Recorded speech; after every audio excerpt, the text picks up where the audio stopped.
And I figured while I'm doing that, it would be a good time to sit down and show you the new talent system. As you probably know by now, with the advent of Mists of Pandaria and the 5.0 patch, Blizzard has basically completely ripped out the old talent tree system and replaced it with something a lot similar to what you see in Diablo 3.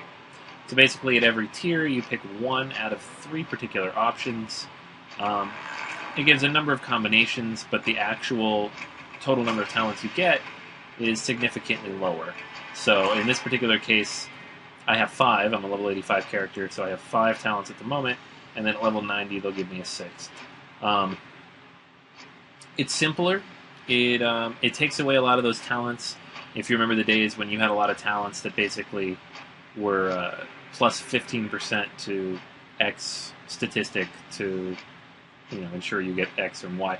It was a lot of filler, and most of the time there was one best build that every character needed to have, which defeated the purpose of having all those points. So, plus it took a fair amount of effort on some people's parts to figure out what was actually best for any given situation. So, what we're seeing here is, and I'm not going to go through each of these because this is just one class. I have a hunter. But at level 15 is when you're getting your first talent point, and that is different from level 10 in previous iterations. You're going to get one at each 15 level increment. You're still going to get a lot of abilities very early. They actually start coming pretty rapidly in the first few levels.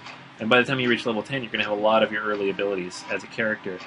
Something else to keep in mind is that when you specialize, which does happen at level 10, you immediately get whatever abilities come with that specialization. So, in my case, Beast Mastery, I'm going to get these 4 particular abilities become immediately available at level 10. Whereas, if I chose in Marksmanship, I'd get these 4, Survival these 4, and of course you can get your dual spec, pay your pound of flesh, and you'll get your dual spec, and you can have 2 of them.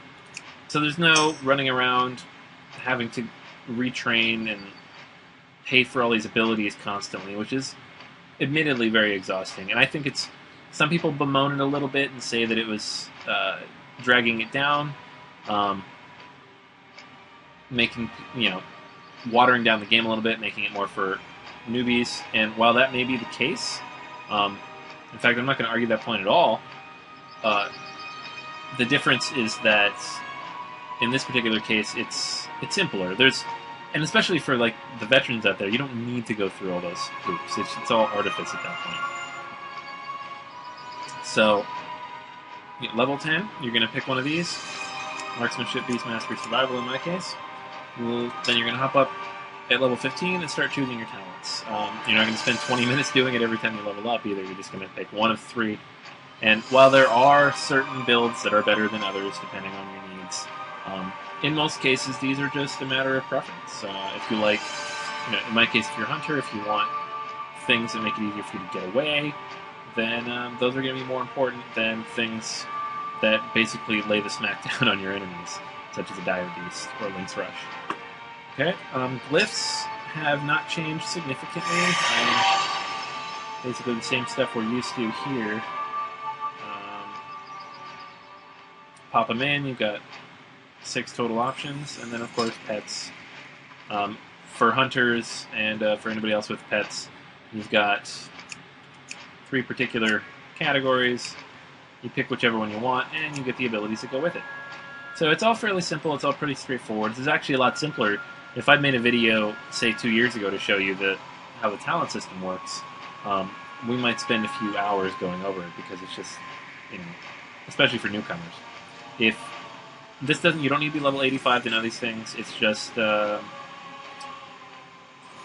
are some basic things that you might be wanting to know very early in the game if you're just getting started, or if you happen to be level 85 and haven't had a chance to check out 5.0 yet, if you're just getting back to the game because of the new expansion.